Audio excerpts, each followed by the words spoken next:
नमो लोये सौहरिहन्ताणं नमो लोये सौहृदानं नमो लोये सौभागिर्यानं नमो लोये सौज्यायानं नमो लोये सौत्रिकावती सावनं ओंकारमिन्दु संयुक्त नित्यं ध्यायन्ति योगिनः कामदमोक्षदं चैव ओंकाराय नमो नमः मङ्गलं भगवान् यो मङ्गलं भूतमोनि मङ्गलं कुञ्कुण्डारि विजेन्द्रमोसुमङ्गलं नमः समरिसाराय स्वानुभूत्या तथा स्थिति स्वभावाय भवाय सर्वाः विभाव निरुद्ध निराकार।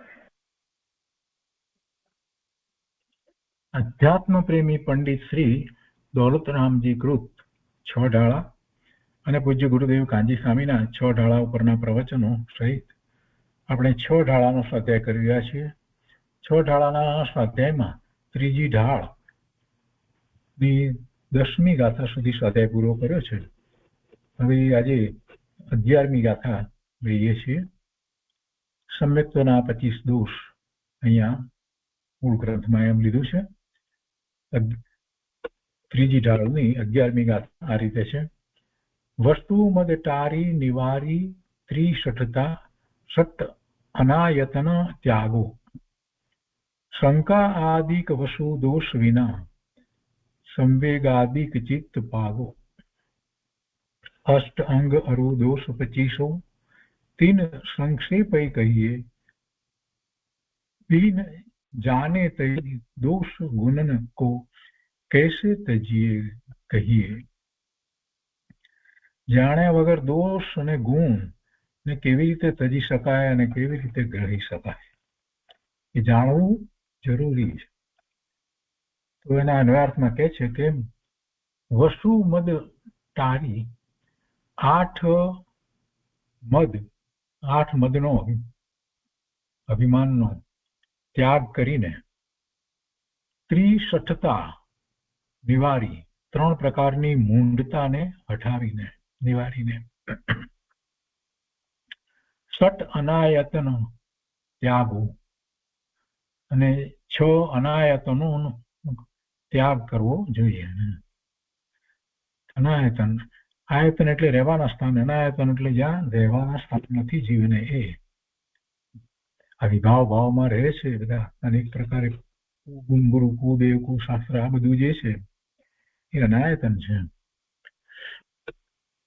અહીંયા કહે છે આગળ કે શંકા આદિક વસ્તુ દોષ વિના સંવેગ આદિક ચિત્ત પાગો શંકા વગેરે 8 દોષથી રહિત થઈને સંવેગ અનુકંપા આસ્તિક્ય અને પ્રશમમાં મનને ચિત્તને લગાવવું જોઈએ.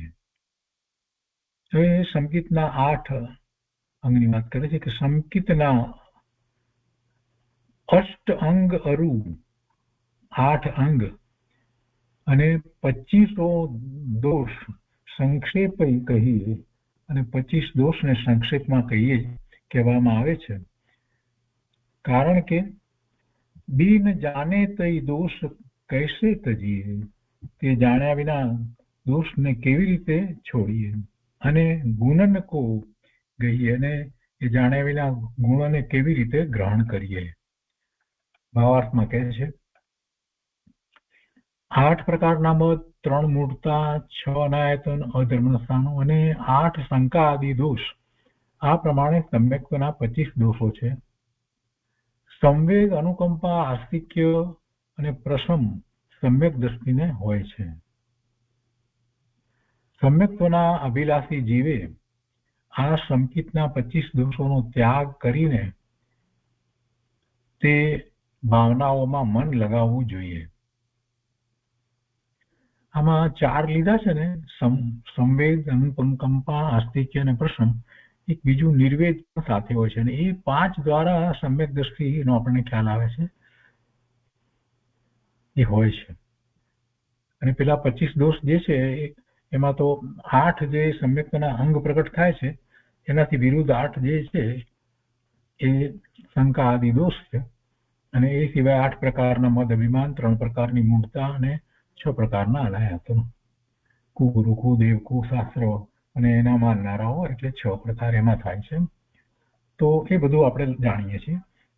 તો અહીંયા નિર્વેદ નથી આપ્યું ને એટલા માટે આપણે એ વાત લીધી. સંવેગ, નિર્વેદ, અનુકંપા, આસ્તિક અને પ્રશ્રમ સમ્યક દ્રષ્ટિનો હોય છે ને એ દ્વારા સમ્યક દ્રષ્ટિ ઓળખાય છે. સમ્યક્તના અભિલાષી જીવે આ સંકિતના 25 દોષોનો ત્યાગ કરીને તે ભાવનાઓમાં મન લગાવવું જોઈએ. હવે સમ્યક્તના 8 ગુણો, અંગો અને 25 દોષોનું સંક્ષેપમાં વર્ણન કરવામાં આવે છે. કારણ કે જાણ્યા વગર તથા સમજ્યા વગર દોષોને કેવી રીતે છોડી શકાય અને ગુણોને કેવી રીતે ગ્રહણ કરી શકાય, તો એ વાત હવે એ ક્રમે કરીને આગળ કહેશે. તો આ 11મી ગાથા પર પૂજ્ય ગુરુદેવ કાંજી સ્વામીએ જે વિસ્તાર કર્યો છે તે લઈએ આપણે. સમ્યક્તના ગુણ દોષને જાણીને તેના ગ્રહણ ત્યાગનો ઉપદેશ. ગુરુદેવના પ્રવચનના પુસ્તકમાં પાન નંબર 198.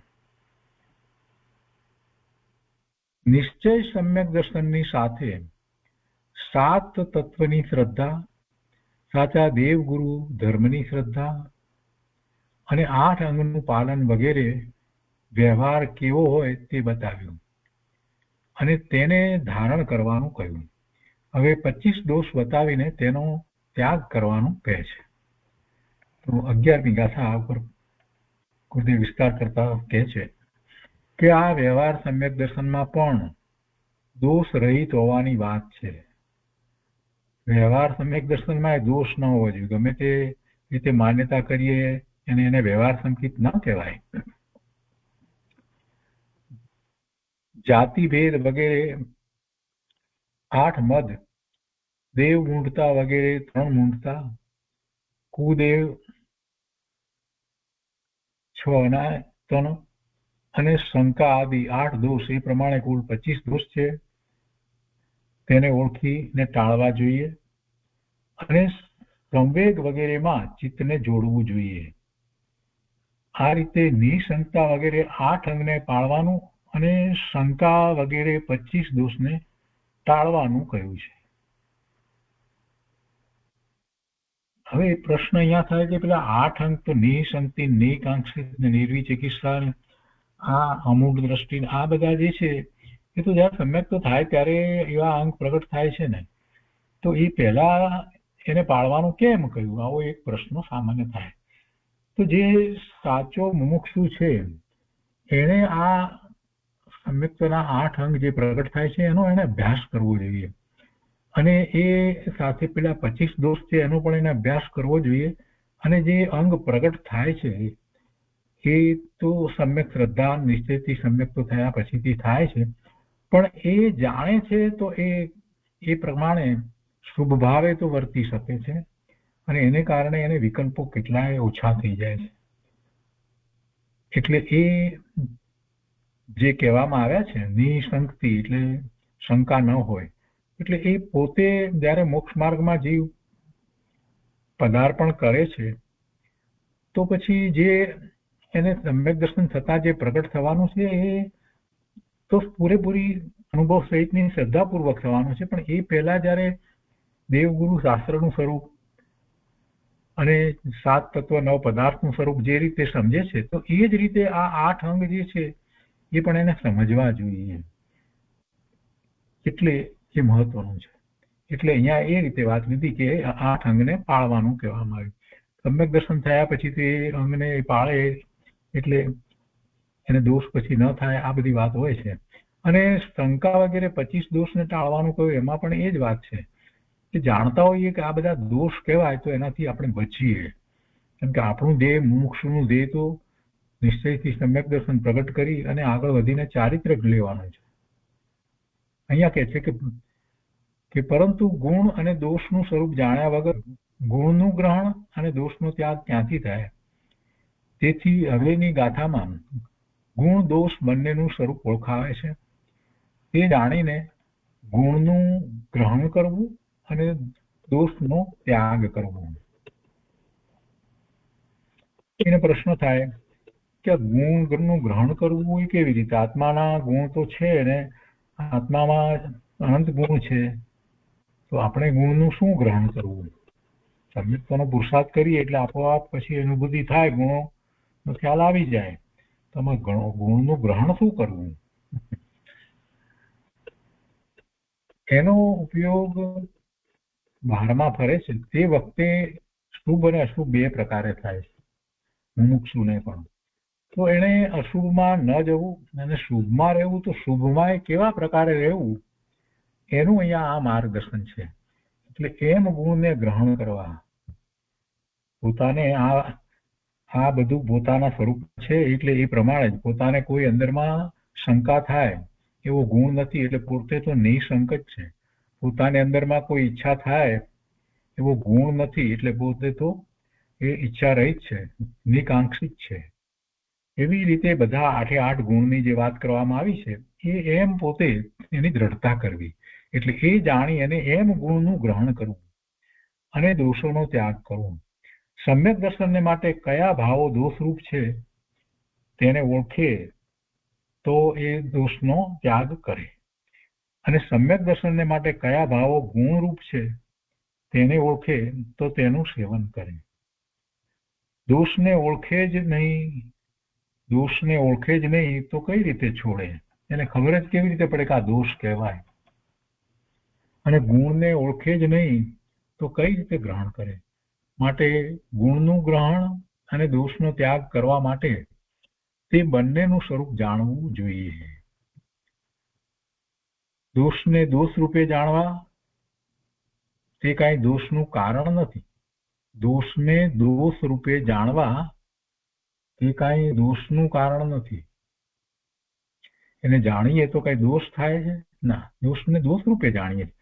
આ દોષ જે છે એને કઈ આપણે એ રીતે નથી જાણવા માંગતા કે આપણે દોષ કરવો છે. આપણે તો ઉલટો એને દૂર કરવો છે એટલે એને આપણે દોષ રૂપે જ જાણીએ.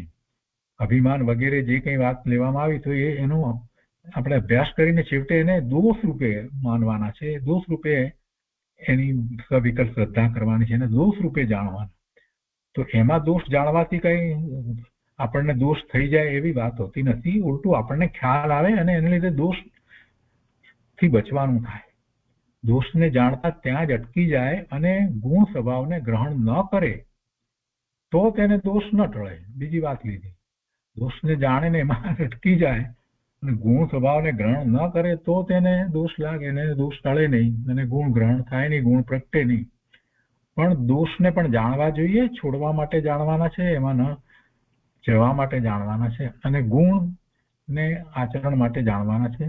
ગુણ બંનેને, દોષ અને ગુણ બંનેને જાણી અને જ્યાં ગુણ સ્વભાવ તરફ વળ્યો ત્યાં પછી દોષ રહેતા નથી. આત્માનો એવા અનંત ગુણમય સ્વભાવ છે, તો એવા ગુણ સ્વભાવ તરફ વળ્યો ત્યાં પછી દોષ રહેતા નથી. ગુણ અને દોષ બંનેનું ખરું સ્વરૂપ જે ઓળખે તે જરૂર ગુણ તરફ ઝૂકે અને દોષથી પાછો વળે. આ રીતે ગુણ દોષને જાણીને ગુણનું ગ્રહણ કરવા માટે અને દોષનો ત્યાગ કરવા માટે હવે સંક્ષેપથી તેનું સ્વરૂપ કહે છે. ગુરુદેવ કહે છે કે તે ઉપરાંત પ્રશમ, સંવેગ, આસ્તિક્ય અને અનુકંપામાં પણ સમ્યક દ્રષ્ટિ પોતાના ચિત્તને જોડે છે. એટલે કે સમ્યક દ્રષ્ટિના પરિણામમાં તે પ્રકારની વિશુદ્ધિ હોય છે. તેને અનંતાનુબંધી કસાય તો સર્વથા છૂટી ગયો છે. સમ્યક દ્રષ્ટિની વાત લઈએ તો એને સમ્યક દર્શન થયું છે એટલે એને અનંતાનુબંધી કસાય તો સર્વથા છૂટી ગયો છે અને બીજા કસાયો પણ મંદ થઈ ગયા છે. તેથી તેને પ્રશાંત ભાવ, સંસારથી વિરક્ત ભાવ અને મોક્ષ માર્ગ પ્રત્યેનો ઉત્સાહ, સર્વજ્ઞદેવ અને તેમણે કહેલા તત્વોમાં દૃઢ વિશ્વાસ રૂપ આસ્તિક્યતા તથા સંસારના દુઃખી જીવો, પોતે તેમજ પર જીવો, બધા દુઃખી જીવો તે દુઃખથી છૂટે અને મોક્ષ સુખ પામે એવા વિચારરૂપ અનુકંપા. એટલે આવા પરિણામ સહેજે હોય છે તેથી ઉપદેશમાં એમ કહ્યું કે તે સંવેગ આદિકમાં ચિત્તને જોડવું. આ ચારમાં ચિત્તને જોડવાની વાત નથી. હવે ગુણ દોષના કથનમાં પ્રથમ સમ્યક્તના 8 ગુણ કહે છે અને પછી 25 દોષ કહે છે. સમ્યક્તના 8 ગુણ, સમ્યક દ્રષ્ટિના નિસંતિ આદિ 8 ગુણ. તો એની ગાથા આપણે પહેલા વાંચીએ. 12મી ગાથા. जिन वचन में शंका न धार, रुष्ट भव सुख वांछा भानी, मुनि तन मलिन न देख दिनावई, तत्व कुतत्व पीछा नहीं. निज गुण अरु पर अवगुण ढाके, वा निज धर्म बढ़ावई, काम आदिक कर वृषतई चीगते, निज पर को शु दिढ़ावई. આ 12મી ગાથામાં વાત કરી અને એની સાથે ગાથા 13નો પૂર્વાર્ધ છે અહીંયા કે ધર્મી સો ગૌ વચ્છ પ્રીતિ સમ, કર જીન ધર્મ દીપાવય, હીન ગુણ તઈ વિપરીત દોષ વસુ, તીન કો સતત કીપાવય. તો એના અન્વયાર્થ લીધો છે અહીંયા 12મી ગાથા અને 13મીનો પૂર્વાર્ધ લીધો છે. 13મીનો ઉત્તરાર્ધ અહીંયા નથી, તો એનો અહીંયા અન્વયાર્થ લીધો છે. જીન વચન મેં એટલે સર્વજ્ઞ દેવે કહેલા તત્વોમાં શંકાના ધાર, સંશય સંદેશ ન કરવો. સર્વજ્ઞ દેવે કહેલા તત્વોમાં સંશય સંદેહ ધારણ ન કરવો તે નિસંગતિ અંગ છે. બીજું, વૃષધાર ભવ સુખ વાંછા ભાનઈ છે કે ધર્મને ધારણ કરીને સંસારના સુખની ઈચ્છા કરે નહીં. ધર્મને ધારણ કરીને એના ફળ સ્વરૂપે સંસારના સુખની ઈચ્છા કરે છે તો નિદાન કહેવાય, ના તો પાપ થાય, ઘણું પાપ થાય. એવું કરવી ના જોઈએ. એટલે અહીંયા આપ્યું છે કે ધર્મને ધારણ કરીને સંસારના સુખની ઈચ્છા કરે નહીં.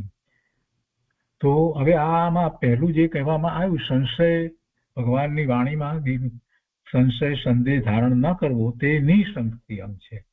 બીજું જે કહ્યું એમાં ધર્મને ધારણ કરી અને ભવ સુખ વાંછા એટલે સંસારના સુખની ઈચ્છા કરે નહીં તો તે નિકાંક્ષિત ગુણ છે. ત્રીજું, મુનિ તન મલિન દેખ ન ઘિનાવઈ. આ ઘિનાવઈ હોય કે કેમ કે શબ્દ જુદો છે, આપણે આમ ગુજરાતીમાં ઘૃણા ન કરવી, એમના પ્રત્યે દુગંછા ન સેવવી એમ લઈએ છીએ. તો મુનિઓના શરીર વગેરે મલિન દેખીને નગ્ન દિગંબર મુનિ સ્નાન, અદંત ધોવન, ભૂમિશયન આ બધું હોય તો શરીર એમનું એવું જરા મલિન લાગે આપણને, તો એ દેખી અને એમના પ્રત્યે દુગંછા ઘૃણા ન કરવી તે નિર્વી ચિકિત્સા અંગ છે. ચોથું,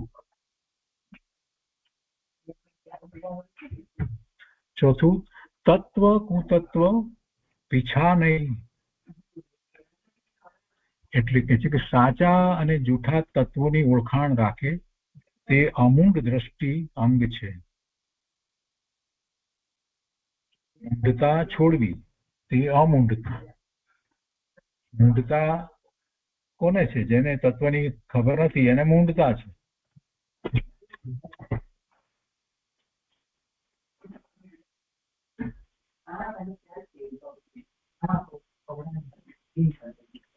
એ મૂઢતા છે. એ પછી પાંચમું, નિજ ગુણ અરુ અવગુણ ઢાકે વા નિજ ધર્મ બઢાવઈ. એટલે નિજ ગુણ પોતાના ગુણોને અને બીજાના અવગુણોને ઢાંકે છુપાવે પોતાના ગુણોને પણ ઢાંકે, એટલે એની પ્રસિદ્ધિ કરવા ન બેસે, અને બીજાના અવગુણ હોય, દોષ હોય તો એને છુપાવે, અને નિજ ધર્મ પોતાના આત્મધર્મને વઢાવે અર્થાત નિર્મળ બનાવે, તે ઉપગુહન અંગ છે. છઠ્ઠું, કામ આદિક કર વૃષતઈ ચી ગતે નિજ પર કો શું દીઠાવઈ. કામ વિકાર આદિ કારણોથી ધર્મથી ડગી જતા પોતાને અને પરને ફરીને એમાં દઢ કરે તે સ્થિતિકરણ અંગ છે. કોઈ પણ પ્રકારના વિકારી ભાવને કારણે ધર્મથી જે ડગી જાય, ચલિત થઈ જાય, એને એમાં પોતે પણ આવી જાય અને બીજા પણ આવે, એને ફરી એમાં ધર્મમાં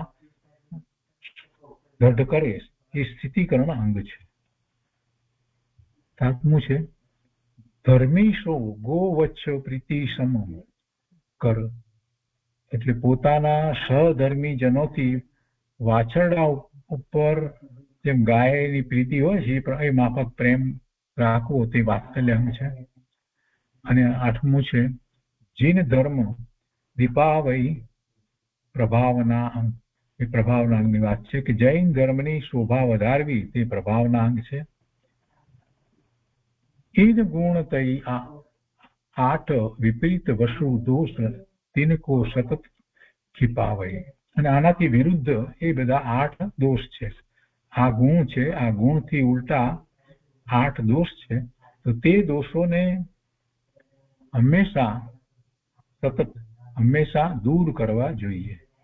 આ વાતમાં કહે છે કે તત્વ આ જ છે, આમ જ છે, બીજું નથી અને બીજા પ્રકારે પણ નથી. આ પ્રમાણે યથાર્થ તત્વોમાં અટલ શ્રદ્ધા થવી તે નિસંકતિ અંગ કહેવાય છે. તત્વની યથાર્થ શ્રદ્ધા થવી, એમાં કોઈ પણ જાતની શંકા ન ઉપજવી, એવું નિસંકતિ અંગ હોય છે. ભગવાનની વાણી એ જ પરમ સત્ય છે અને એના વિશે કોઈ શંકા અંદરમાં ન ઉઠવી. અહીંયા નોંધમાં કહે છે કે અવૃત્તિ સમ્યક દ્રષ્ટિ જીવ ભોગોને ક્યારેય પણ આદરવા યોગ્ય માનતા નથી. ચોથા ગુણસ્થાનની દશામાં અવૃત્તિ સમ્યક દ્રષ્ટિ જીવ છે, એ ભોગોને ક્યારેય પણ આદરવા યોગ્ય માનતા નથી. પણ જેવી રીતે કોઈ કેદી કેદખાનામાં ઈચ્છા વિના પણ દુઃખ સહન કરે છે, તેવી રીતે પોતાના પુરુષાર્થની નબળાઈથી ગ્રહસ્થ પદમાં રહે છે સમ્યક દ્રષ્ટિ, પણ તેઓ રુચિપૂર્વક ભોગોની ઈચ્છા કરતા નથી. એટલે તેને નિસંકતિ અને નિકાંક્ષિત અંગ હોવામાં કાંઈ વાંધો આવતો નથી, કોઈ વિરોધ આવતો નથી. તો શ્રદ્ધા બરાબર યથાર્થ છે, તો પછી જે વિપરીતતા જે છે એના પોષણ કરતા જ નથી, એ રુચિપૂર્વક એવું કાંઈ કરતા નથી. ઉલટા એ દોષને દૂર કરવાનો પ્રયત્ન કરે છે. બીજી વાત અહીંયા લીધી છે, ધર્મ સેવન કરી તેના બદલામાં સંસારના સુખોની ઈચ્છા ન કરવી, તેને નિકાંક્ષિત અંગ કહેવાય છે. ધર્મ સેવન કરીને અને ધર્મ સેવન ન કરતો હોય તો પણ કોઈ પણ રીતે જે સંસારના સુખોની ઈચ્છા કરે છે, એ તો એમાં તો એને બંધ પડે છે, પાપના બંધ પડે છે. એટલે એવી કોઈ ઈચ્છા ન કરવી, અને ન ઈચ્છા કરે એવું ક્યારે બને? ધર્મ સેવન કરે તો એને એવી ઈચ્છાઓ થાય નહીં, એને સમજ આવે એટલા માટે. પણ ધર્મ સેવન કરીને પણ એમ કોઈ બીજી ઈચ્છા ન કરવી કે આના ફળ સ્વરૂપે, એટલે નિદાન તો કરવું જ નહીં. એ પછી ત્રીજું છે, મુનિરાજ અથવા બીજા કોઈ ધર્માત્માના શરીરને મેલા દેખી અને ઘૃણા ન કરવી, તેને નિર્વિચિકિત્સા એમ કહે છે. નાકનું ટીરવું ચડી જાય ને દુગંધ, આ તો ગંધ મારે છે, આમ છે, તેમ છે, કેટલી વાસ આવે છે, આવું બધું બોલતા હોય ને, એવું ન થવું જોઈએ. ચોથું, સાચા અને ખોટા તત્વોની પરીક્ષા કરીને મૂંઢતાઓ અને અનાયતનોમાં ફસાવવું નહીં, અધર્મમાં ફસાવવું નહીં. સાચા અને ખોટા તત્વની પરીક્ષા કરવી, ખોટાને ખોટા જાણવાના, સાચાને સાચા જાણવા, અને એમ કુગુરુ કુદેવ એ બધામાં ફસાવવું નહીં, અનાયતનોમાં ફસાવવું નહીં, તે અમૂંઢ દ્રષ્ટિ અંગ છે. ધર્મની વાતમાં કોઈ પણ પ્રકારે મૂંઢતા ન ચાલે. ઠીક છે, જેમ હશે તેમ, આપણે શું, એવું ન હોય. પાંચમું, પોતાની પ્રશંસા કરવા વાળા ગુણો અને બીજાની નિંદા કરવા વાળા દોષોને ઢાંકવા તથા આત્મધર્મને વધારવો, નિર્મળ રાખવું, દૂષિત ન થવા દેવું, તે ઉપગુહન અંગ છે. બીજાના દોષોને ઢાંકવા એ વાત ઉપગુહનમાં લઈએ છીએ, પણ સાથે સાથે પોતાના જે ગુણ હોય, એની પ્રશંસા પણ ન કરવી, એ વિશે પણ અહીંયા નોંધમાં કહે છે કે ઉપગુહનનું બીજું નામ ઉપગૃહણ પણ, જેને આગમમાં કહેવામાં આવે છે, ઉપગૃહણ કહો કે ઉપગૃહણ કહો. જેથી આત્મધર્મમાં વૃદ્ધિ કરવી તેને પણ ઉપગુહન કહેવામાં આવે છે. કે ઉપગૃહણનો અર્થ એવો થાય છે, આત્મધર્મમાં વૃદ્ધિ કરવી. અને તે જ શ્રી અમૃતચંદ્ર સૂર્યે પોતાના રચેલા પુરુષાર્થ સિદ્ધિ ઉપાયના શ્લોક નંબર 27માં કહ્યું છે. અને એ શ્લોક અહીંયા 27મો શ્લોક લીધો છે. અમૃતચંદ્રાચાર્ય ભગવાનનું પુરુષાર્થ સિદ્ધિ ઉપાય શાસ્ત્ર, એનો શ્લોક 27મો અહીંયા લીધો છે. અને એ શ્લોક છે, ધર્મો વિવર્ધનીય સદાત્મનો માર્દવાકી ભાવનયા પરદોષ નિગુહન અપી વિધેયમ ઉપગૃહણ ગુણાર્થમ. કામ, ક્રોધ, લોભ વગેરે કોઈ પણ કારણે સમ્યક્ત્વ અને ચારિત્રથી ભ્રષ્ટ થતી વખતે પોતાને અને બીજાને ફરીથી તેમાં સ્થિર કરવો તે સ્થિતિકરણ અંગ છે. પેલો 27મો શ્લોક જે કહ્યો એ તો ઉપગુહનનો શ્લોક હતો. ઉપગુહનનો અર્થ તો આપણે સમજ્યા છીએ, ઢાંકવા, પરના દોષ જે છે એને ઢાંકવા. અને એને સમજાવવામાં આવે કે ભાઈ તમને આ દોષ થયો છે, એવા ધર્મી હોય એને ક્યારેક કોઈક દોષ થઈ જાય તો તમને આ દોષ થયો છે, ઠીક નથી થયું, એમ નહીં કે એનો દોષ બધાને કહેતા ફરવું, જો આ તો આવા છે, આ તો આવા છે, કહેવાનો આખો આશય એ રીતે છે. અને આ છઠ્ઠું જે સ્થિતિકરણ અંગ જે છે એ ઉપગુહનની સાથે એક રીતે જોઈએ તો હોવું જોઈએ કે તમે બીજાના દોષને ઢાંકો છો, તમારી સાથે સાધર્મી વખતે એના, અને સાથે ને સાથે એને તમે એનું સ્થિતિકરણ પણ કરો છો કે ભાઈ તમને આવો દોષ થઈ ગયો, ઠીક ન કહેવાય, એમ કરી અને એને તમે એનું સ્થિતિકરણ કરો, એટલે એ દોષને દૂર કરે છે. એ જ રીતે સ્થિતિકરણ તો પોતાને માટે પણ કરવાનું હોય છે. પોતાને કોઈ દોષ થયો હોય તો પ્રાયશ્ચિત લેવું અને સ્થિતિકરણ કરવું પાછું. તે પછી 7મું છે, પોતાના સહધર્મી પ્રાણી ઉપર, વાછરડા ઉપર હેત રાખતી ગાયની માફક નિરપેક્ષ પ્રેમ કરવો તે વાત્સલ્ય છે. સહધર્મી પ્રત્યેનો એવો વાત્સલ્ય ભાવ.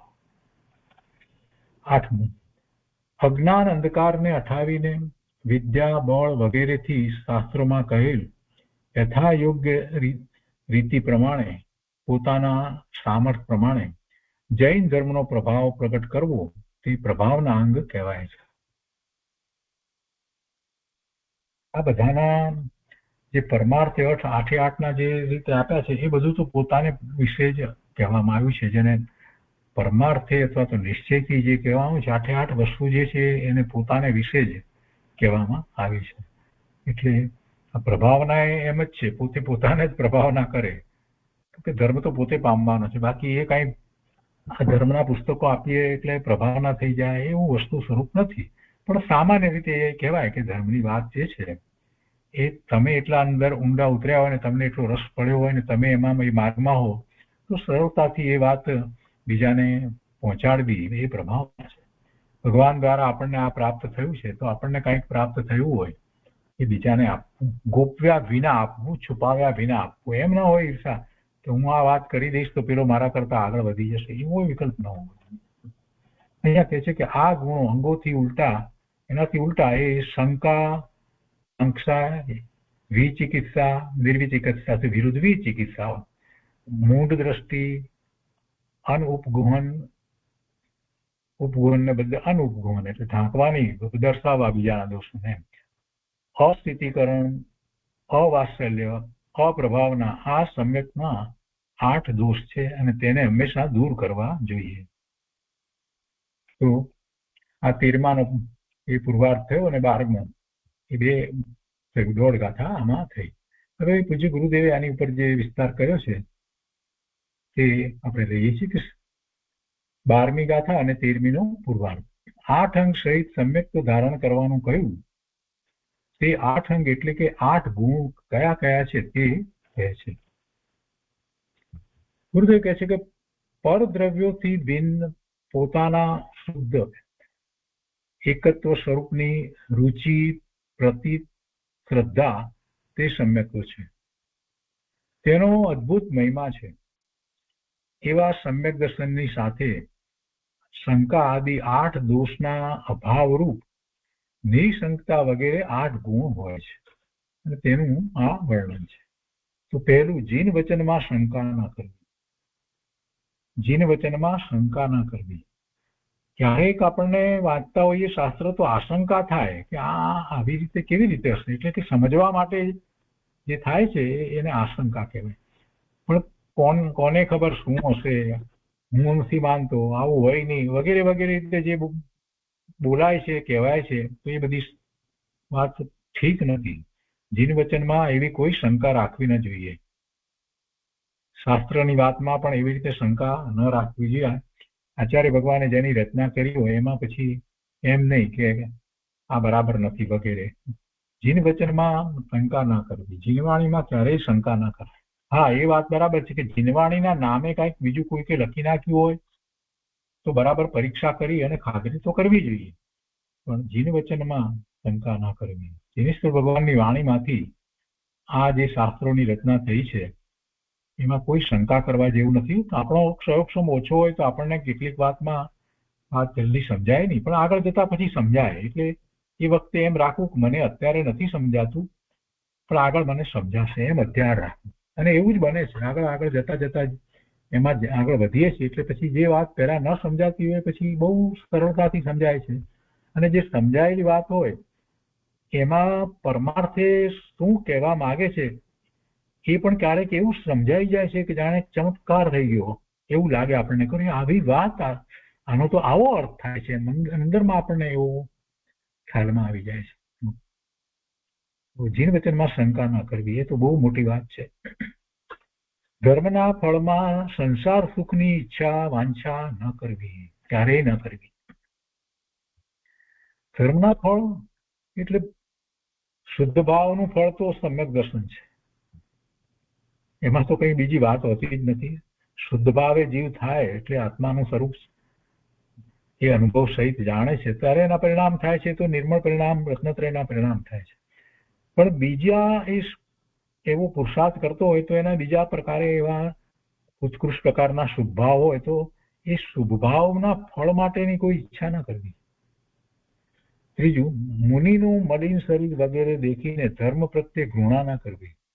આમ કે તમારા મહારાજ, તમારા મુનિઓ તો આવા નાતા નથી, એમ આવું કે આપણને કહેવા વાળા જૈન ન હોય એવા જૈન. અરે જૈનમાં કેટલા લોકો બહુ પોતાને હોશિયાર ડાયા માને છે, એને ખબર નથી, કોઈ દિવસ મંદિર કે દેરાસરે જતા ન હોય ને બાબા નિઘ્ન દિગંબર મુનિના તો દર્શન ના કર્યા હોય તો એમને તો આ બધું બેસે જ નહીં કે એમાં શું છે, નાવામાં શું જાય છે.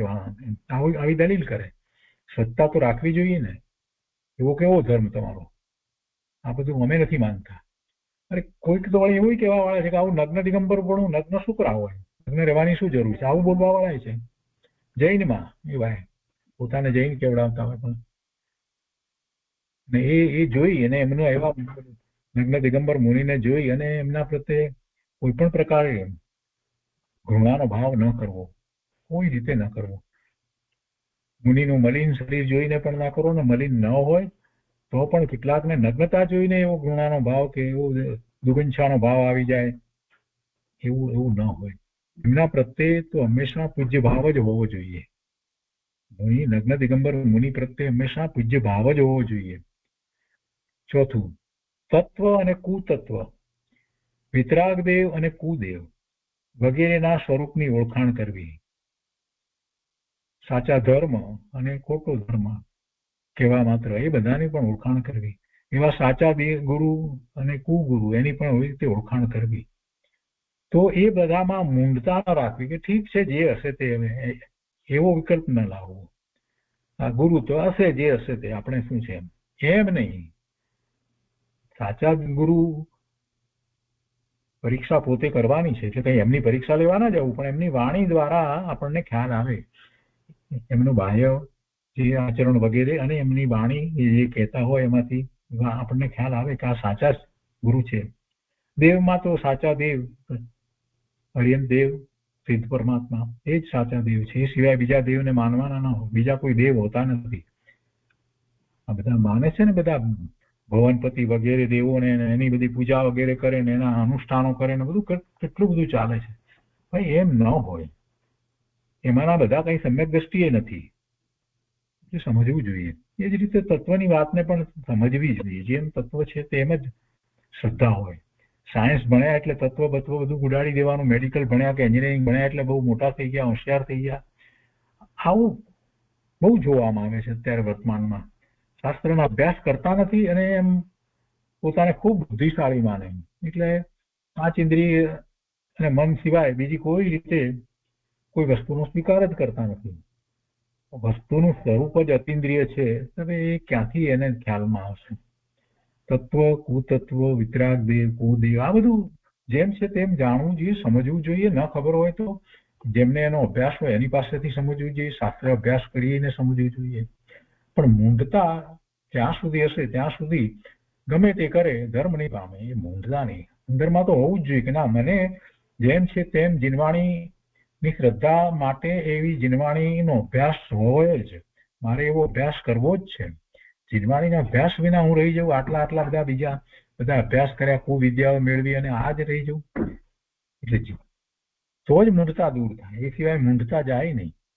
એના પછી છે પોતાના ગુણને તથા અન્ય સાધર્મીના અવગુણને ઢાંકે અને વિતરાગ ભાવરૂપ આત્મધર્મની વૃદ્ધિ કરે, તેનું નામ ઉપગુહન અથવા ઉપબ્રહણ અંગ છે. વિતરાગ ભાવને વધારે એટલે એ અપેક્ષાથી ઉપબ્રહણ પણ કહેવાય. ઉપગુહન એ સાધર્મી હોય એના અવગુણને ઢાંકે, બીજાને કહે નહીં. એનો દોષ થઈ ગયો તો એને એકાંતમાં એને કહે કે ભાઈ તમારો આ દોષ થયો છે, અને એને માટે એનું સ્થિતિકરણ કરે. તો એ આગળ કહે છે કે કામ વાસના વગેરે કારણે પોતાનો કે પરનો આત્મા ધર્મથી ડગી જવાનો કે શિથિલ થવાનો પ્રસંગ હોય, ધર્મથી શિથિલ થવાનો પ્રસંગ હોય તો વૈરાગ્ય ભાવના વડે કે ધર્મના મહિમા વડે ધર્મમાં સ્થિર કરે, દ્રઢ કરે, તે સ્થિતિકરણ છે. પોતાને પણ અને બીજાને પણ. 7મું, પોતાના સાધર્મીજનો પ્રત્યે ગૌવત્સ સમાન સહજ પ્રેમ રાખવો, તે વાત્સલ્ય છે. 8મું છે પોતાની શક્તિ વડે જૈન ધર્મની શોભા વધારવી, તેનો મહિમા પ્રસિદ્ધ કરી તેને દીપાવવો, તે પ્રભાવના અંગ છે. આવા નિસંગતા વગેરે આ 8 ગુણો વડે સમ્યક દ્રષ્ટિ જીવો હંમેશા શંકા વગેરે 8 દોષોને દૂર કરે છે. એનાથી વિરુદ્ધ જે છે એ બધા દોષ છે. નિશ્ચય સમ્યક દર્શનમાં તો પરથી ભિન્ન પોતાના શુદ્ધ આત્માની નિસંગ શ્રદ્ધા છે, અને એનાથી ભિન્ન સમસ્ત પરભાવોની કે સંસારની વાંછાનો અભાવ છે. નિશ્ચય સમ્યક દર્શનમાં તો પરથી ભિન્ન પોતાના શુદ્ધ આત્માની નિસંગ શ્રદ્ધા છે, શંકા વિનાની બરાબર શ્રદ્ધા છે, અને એનાથી ભિન્ન સમસ્ત પરભાવોની કે સંસારની ઈચ્છા નથી, વાંછાનો પણ અભાવ છે, અને તેની સાથેના વ્યવહાર 8 અંગનું આ વર્ણન છે. સમ્યક્ત્વના નિસંગતા આદિ 8 ગુણ અને શંકા આદિ 25 દોષોને જાણીને ગુણોનું ગ્રહણ અને દોષોનો ત્યાગ કરવા માટે આ વર્ણન છે. આ 1.5 ગાથામાં 12મી ગાથા અને 13મીનો પૂર્વાર્ધ, એટલે 1.5 ગાથા થઈ. આ 8 ગુણો કયા અને પછી એ 1.5 ગાથામાં 25 દોષ કહેશે એના પછીથી, એટલે 13મીનો ઉત્તરાર્ધથી શરૂ કરી અને પછી દોષનું વર્ણન કરે છે. અહીંયા નિસંગતા અંગનું વર્ણન. ગુરુદેવ કહે છે કે સર્વજ્ઞ દેવે જેવા કયા તેવા જ જીવ આદિ તત્વો છે, તેમાં ધર્મીને શંકા હોતી નથી.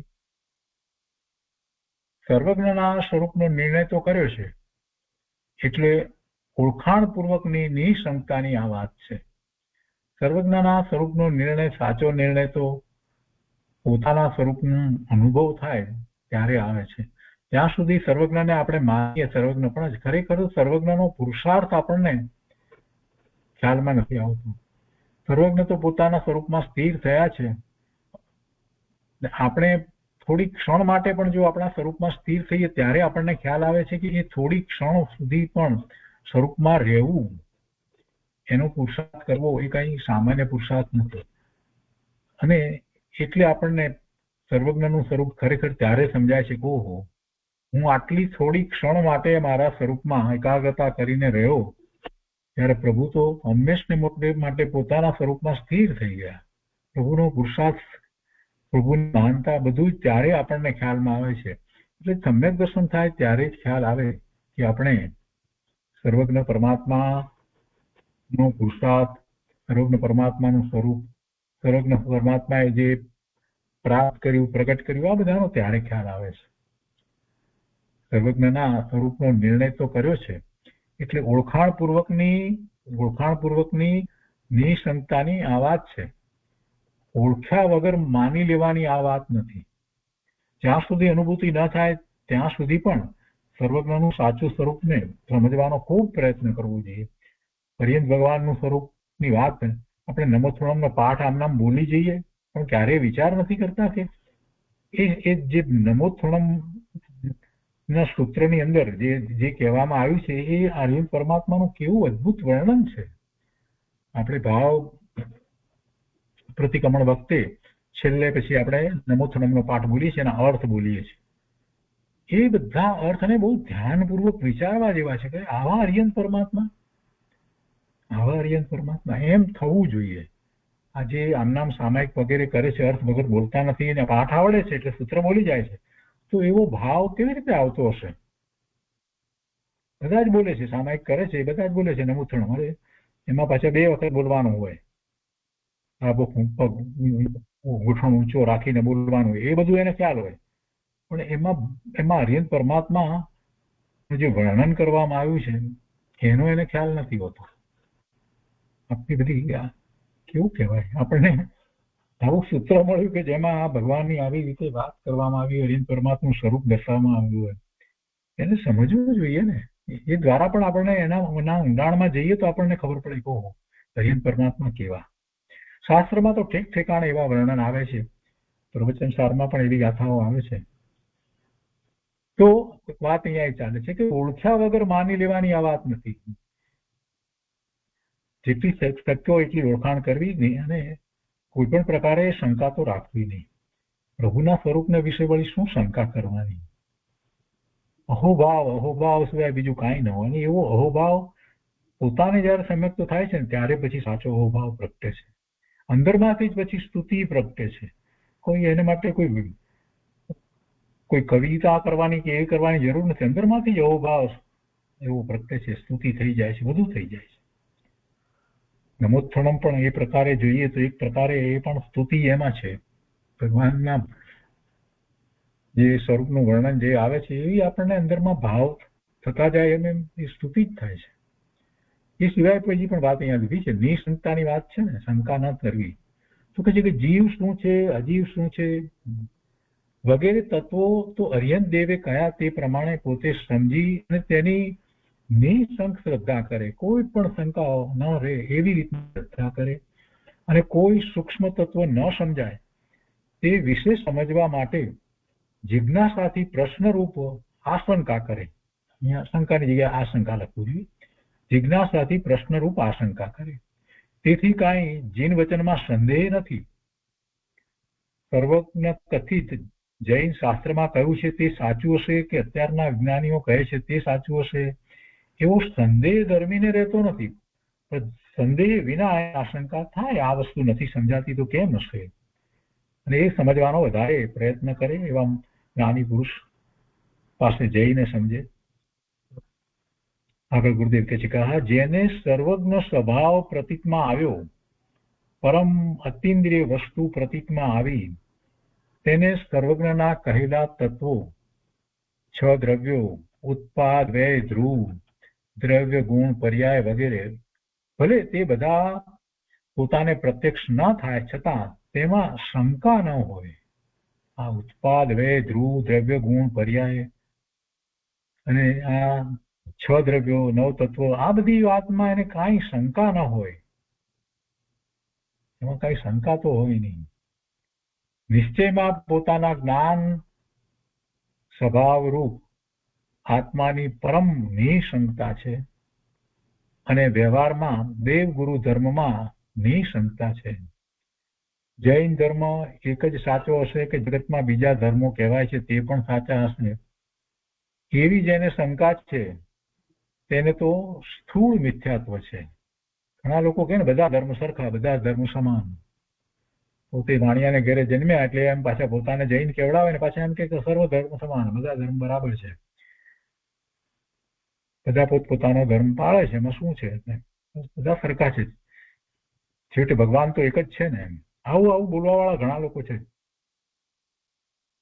એમાં પોતાને જૈન કેવડાવતા, આમાં ક્યાં જૈન પણ છે ભાઈ? મોટામાં મોટું મિથ્યાત્વ તો તું સેવી રહ્યો છે.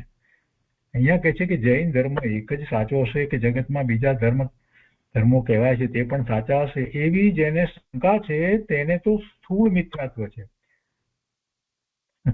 સૂક્ષ્મ મિથ્યાત્વ નહીં, સ્થૂળ મિથ્યાત્વ છે.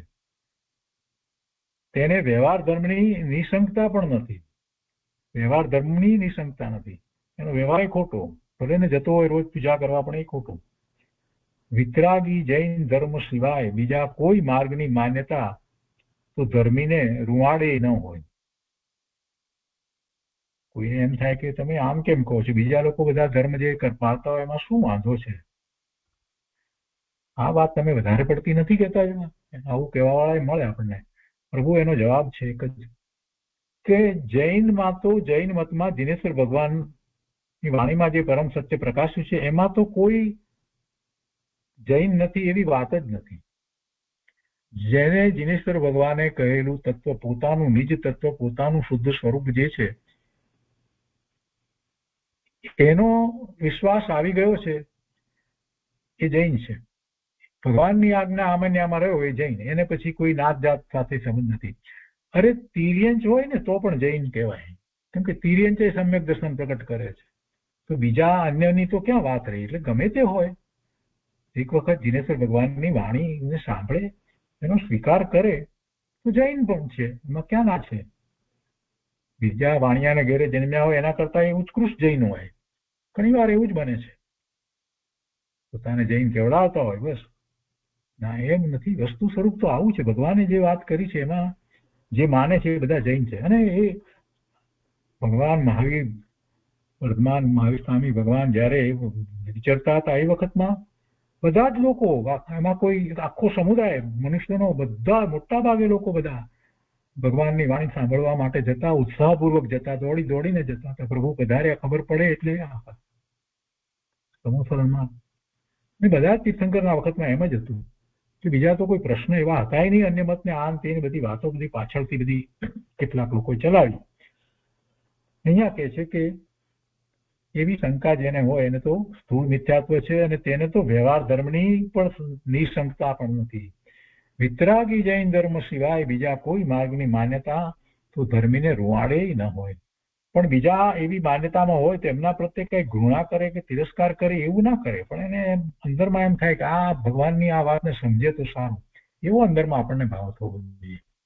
આપણે આ જાણ્યું હોય તો આપણને અંદરમાં થાય કે આવી વાત, આ ભાઈ બીજી બધી રીતે સરળ છે, સીધા છે, સત્યવાદી છે, બધું બરાબર છે, આચરણમાં કોઈ જગ્યાએ કોઈ કપડા મારતા નથી, કોઈ માયાચાર કરતા નથી, પણ જો આ ધર્મની વાત, આ જૈન દર્શનની વાત જો એ સમજી લે તો ખરેખર એ જીવ રૂડો જીવ છે, ઘણો આગળ વધી જશે. આવો આપણને મનમાં ભાવ થાય. ને કોઈ વાર એવા યોગ્ય પાત્ર જીવને આપણે આ વાત કરવી પણ જોઈએ કે ભાઈ આમાં નાતજાત સાથે કોઈ ધર્મ હોતો નથી, કોઈ વાણિયાનો કોઈ એવો અધિકાર નથી કે ભાઈ આ જૈન મત એમનો જો, એવો કોઈ વસ્તુ સ્વરૂપ જ નથી. ગમે તે હોય એ જૈન ધર્મમાં આવી શકે છે. ગુરુદેવ કહે છે અહીંયા કે જેમ માતા ના ખોળામાં બાળક નિશંક છે કે આ માતા મારું હિત કરશે, એને શંકા નથી કે કોઈ મારશે તો માતા મને બચાવશે કે નહીં બચાવે, એવી કોઈ એને શંકા નથી હોતી. તેમ જીનવાણી માતાની ગોદમાં ધર્મી નિઃશંક હોય છે કે આ જીનવાણી મને સત્ય સ્વરૂપ બતાવી અને મારું હિત કરનારી છે, મને મુક્તિ અપાવનારી છે. આ જીનવાણી સંસારથી તે મારી રક્ષા કરશે. આવી જીનવાણીમાં તેને સંદેહ પડતો નથી. પરમેશ્વર વિતરાગ સર્વજ્ઞ અભ્યંત પરમાત્મા, તેમણે કેવળ જ્ઞાનમાં વિતરાગ ભાવે આખા વિશ્વને સાક્ષાત જોયું. તે પરમાત્માને ઓળખી તેમાં નિઃશંક થવું અને તેમણે કહેલા માર્ગમાં તથા તેમણે કહેલા તત્વોમાં શંકા રહિત થવું, તે નિઃશંકતા ગુણ છે. રત્નકરંડક શ્રાવકાચારમાં સમુદ્રભદ્ર સ્વામીએ આ સમ્યક્તના 8 અંગના પાલનમાં પ્રસિદ્ધ 8 જીવોનું ઉદાહરણ આપ્યું છે. તેમાં નિઃશંકતિ અંગમાં અંજન ચોરનું દ્રષ્ટાંત આપ્યું છે અને આ 8 અંગની 8 કથાઓ સમ્યક કથા નામના પુસ્તકમાં અથવા તો સમ્યક દર્શન ભાગ 4માં આપ વાંચી શકશો. વધારાની વાત લીધી છે. સમજાવવા માટે એક અંગનું જુદું જુદું દ્રષ્ટાંત ત્યાં આપ્યું છે. બાકી તો સમ્યક દ્રષ્ટિને એક સાથે 8 અંગનું પાલન હોય છે. પ્રસંગ અનુસાર તેમાંથી કોઈ અંગને મુખ્ય કહેવાય. તો આ નિઃશંકતિનું વર્ણન થયું ને આજનો સ્વાધ્યાય આપણે અહીંયા સુધી રાખીએ છીએ.